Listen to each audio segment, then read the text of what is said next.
Give me money, give me money, give me money, give me money, give me money.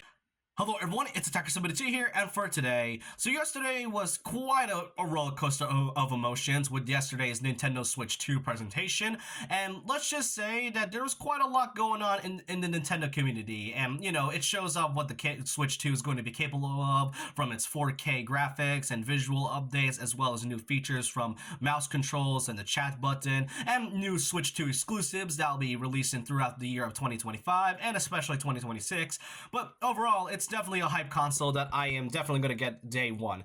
However, one of the biggest things that a lot of fans are clearly frustrated of after the presentation was finished was the pricing. Because once the pricings were revealed, there has been a lot of controversy and debate about the Switch 2 in general and whether or not it's going to be successful or it's going to be another Wii U situation. There's quite a lot to go over, and let's just say that the prices are honestly outrageous. So let's kind of go over them a bit. The Nintendo Switch 2 is like regular Nintendo Switch 2 is going to cost around $449, which, okay, that is a bit too expensive than what we usually get, since the original Nintendo Switch was like $300. And, you know, fans were at least expecting it to be around $400 because the Switch OLED was $350. However, I do want to say that it's at least is honorably well priced instead of the other things. It isn't like the PS5 Pro situation where it has so much money for a whole console that doesn't even support physical content, by the way. So the Switch 2, despite it being slightly overpriced, it is at least under $500, and that's at least a good thing. The other one, however, it does include the bundle of Mario Kart world, and that game right there is at least understandable because, you know, you see it's not too bad, and it does kind of increase the price to $499, so you're still technically getting a $500 console just with a game included. Now, the console is reasonably priced, all right? I feel like I've seen a lot of people actually agreeing that the console isn't as bad as a lot of the other ones we were getting throughout the years, but the biggest problem with the pricing is actually the games. The games is such a weird thing to go over because I thought Tears of the Kingdom was overpriced with around $70. I mean, it was kind of a bad thing. And one of the biggest fears I had before the Switch 2 was getting more information, like before the Direct had happened, was that the prices were going to be really, really expensive for games. And honestly, well, I was right with my hunch because Mario Kart World is officially, and for some reason, $79.99 for manufactured suggested retail price, meaning that this is a launch title that is $80. That right there is something I don't know why that's the case, because an $80 game is honestly way too expensive. $60 already felt like a full retail price. It already feels like it's already a full price game, but increasing the price to $80 is something that is so weird and kind of insane it's like an insane thing that Nintendo is trying to do. What also doesn't help is the other prices. For example, the one I'm showing you right now are two games, being Mario Kart World and Donkey Kong Bonanza, with the European prices. For Mario Kart World specifically, it is 90 euros for physical, but 80 euros for digital. But for Donkey Kong specifically, Donkey Kong Bonanza is 70 euros for digital and 80 euros for physical. And if we're gonna convert that to US dollars, that means Donkey Kong and maybe the other future Switch 2 exclusive titles will be around $70. But for more specifically Mario Kart World, that is $80. Why exactly is that the case? That I don't really get why. I know it's a launch title, but that is way too expensive for just one launch title game. That, look, I love Mario Kart, but I have no idea why this is supposed to be justified for it being $80. That's something I just don't know. But the weirdest thing is that it does mention manufacturer suggested retail price. So from the time I'm recording this, being April 3rd, to the release date of June 5th, they may change the price over time, but it's honestly unknown at this point, and it being $80 seems to be a little bit too much if I'm going to be honest. But then there's also the accessories. What I'm showing you right now are the many accessories that will be coming with the Switch 2, and like the Switch 2 Pro controller. It is $80 like on like retail price. And that is like $10 more than the typical Switch Pro controller being $60. Though the Switch Pro controller I had like about a few years ago was actually $25, so I do not recall the Switch Pro controller being increased to $60, but that's still an insane amount of money just for like one specific controller. And that also applies to the Joy-Cons as well. Since Joy-Cons are now going to be magnetic and feels more larger than the regular Joy-Cons, it now costs $90.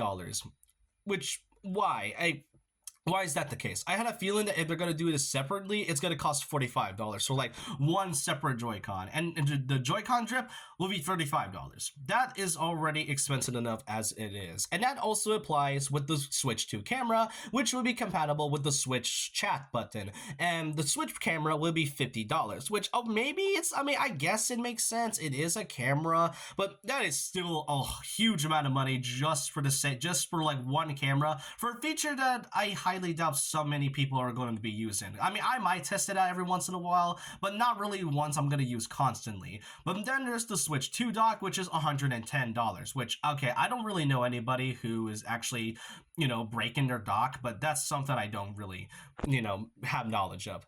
So the real question is, why exactly are these things really overpriced? Why is the console, the console is fairly overpriced, but the games and the other accessories are so unreasonably overpriced to the point where many gamers may not be able to purchase all of these. And personally, I'm going to say that this is likely because of tariffs. Now, I'm not knowledgeable on business or economics or even tariffs themselves, because I've kind of been hearing it's been happening throughout the past few months like in the real world, though I highly doubt that's the case. Some stated that it is caused by tariffs, while some say it isn't, but I highly doubt that's the case, because in the actual retail website right here, you get to see the other games. Like Street Fighter 6 on the Switch 2, the year 1 and 2 Fighter Edition, is $60, which is already the regular retail price. Bravely Default Remaster will be $40. Meanwhile, the other games, including the Switch 2 editions of games like Breath of the Wild and Kirby and the Forgotten Land, are for some reason around $70 to $80, which is, why is that the case? And Donkey Kong right there is $70, so I was right on my hunch right there. But Mario Kart World, given that it is a launch title, is $80. So the rest are reasonably priced, if anything, so this could likely mean a couple things. One, it isn't tariffs, and two, this is likely Nintendo just being greedy, as they usually are. I mean, Nintendo and other big companies are always known for being greedy. It is not new at this point, but seeing this being so highly priced, especially when Tears of the Kingdom was already a highly overpriced game when it released, it already does not feel enough. But then, speaking of, there's also the game's physical titles as well, which, speaking of, there is a confirmation about a feature known as a game key card, which is supposed to be like regular game cards, except they don't have the full game data, but you have to just kind of download it with your own, with an internet connection. So it's kind of like an upgraded version of those physical titles, but has like a full game download and not including a game card. Honestly, it isn't that much of a big deal. It's kind of been shown for a good while, but I feel like it does defeat the whole purpose of it being a physical game, because there's a lot of gamers like myself that prefers to collect things. I love physical games, so I don't really know the purpose of having a game key card if you're just gonna waste a lot of money on nicking a box. Now, speaking of what I mentioned about the Switch 2 editions, you know how you're able to get these upgrades by purchasing certain packs? Well, at least according to the same source which I was talking about with the game key card, there is some sources here that shows off the prices of the upgraded version. And converting that to yen into US dollars, that is basically around $10 to $20 per upgrades. $10 for smaller upgrades like Zelda or Metroid Prime 4, but also $20 per games like Kirby and Mario Party, because they have like small bits of DLC in it. And I thought that this was going to be like somewhat fairly priced for like $5 to $10, but hey, I mean, what do I expect from something like this? The only thing is that you can actually get these for free. That is, if you have a membership, a Switch Online membership to be exact. That I just don't know why they wanted to do this at all. But then there's the other thing that honestly is also unjustifiably bad, and that is the Switch 2 Welcome Tour demo, which is a tech demo that shows you the capabilities and the controls of the Switch 2. This right here is confirmed to be $6, and while it is kind of fairly priced, it shouldn't be priced to begin with. The point of the consoles and introduction to it is to show the capabilities of what the console is fully about.